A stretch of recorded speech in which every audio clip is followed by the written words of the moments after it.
Welcome everybody and welcome to our One Second Until Midnight team project presentation. The project name is InfoStatus and brought to you by Joshua. I'm Yuki. And I'm Samir. And next slide please, Samir.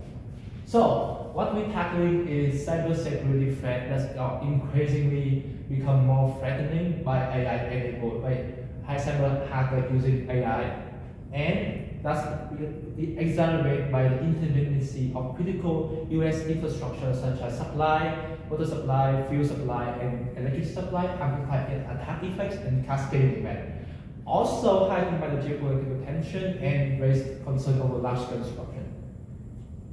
The problem we recognize, the problem we identify is official and government lacks methods to communicate with and educate the public effectively to prevent false narrative and panic during the cyber attack on US critical infrastructure. Also, they also lack the tool to simulate a cyber attack itself.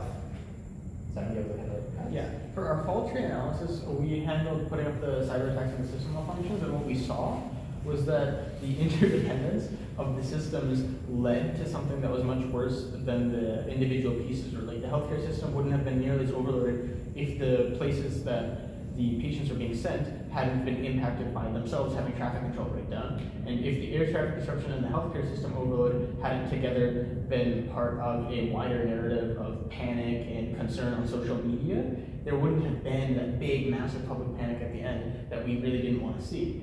And that's why we kind of saw this lack of understanding of critical infrastructure and of the real situation on the ground is what made this panic what it was. And that led us to our criteria. Yeah, we have some criteria.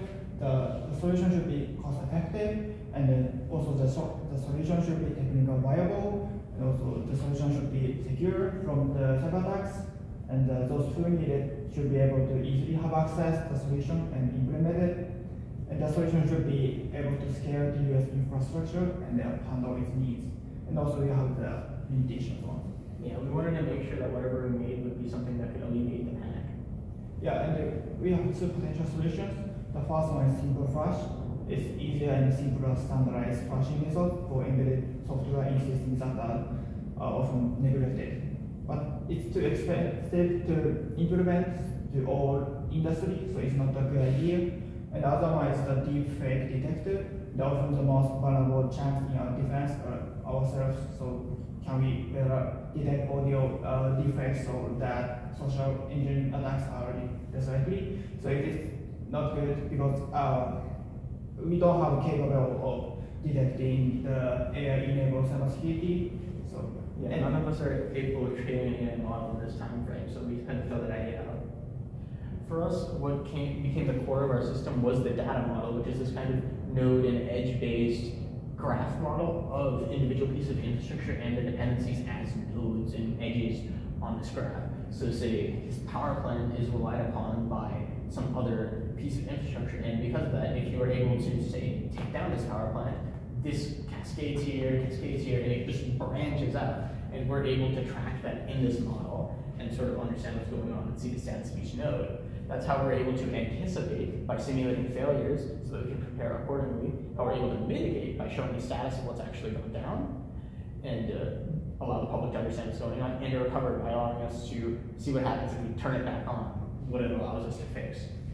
That brings us to our demonstration, which is one of the public-facing tools that data model would allow. This is InfoStatus, a critical infrastructure status report page that would allow you to see for any given city, in this case Seattle, when it loads, the status of each individual piece of infrastructure listed there, and their dependencies in turn.